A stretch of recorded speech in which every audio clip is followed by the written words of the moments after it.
हमारे रहीम एक तो ये गुजरात जो कासाई यो रात जो गुजरात में वेही ये फिशनन वाली पटकी बधी है मुझे तो नौजवानों मैं रोटी खाओ या मेरी गोली खाने के लिए तैयार हो जाओ।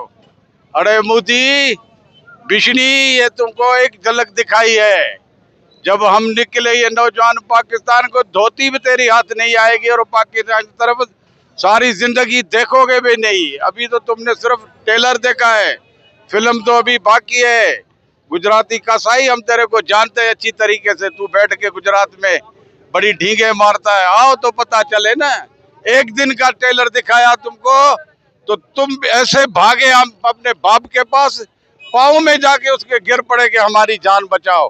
अब तुमको हमने माफ भी किया है और फिर तुम भौंकते हो कुत्ते की तरह। हम बता देना चाहते हैं तुमको, याद रखो हमारी तरफ मत देखो, ना ही हमारे कोई अनाथ शनाथ बको। आओगे तो मुंह की खाओगे, ये हम तुम्हें बता देते हैं। मोदी याद रखो, बिशनी होशियार हो जाओ।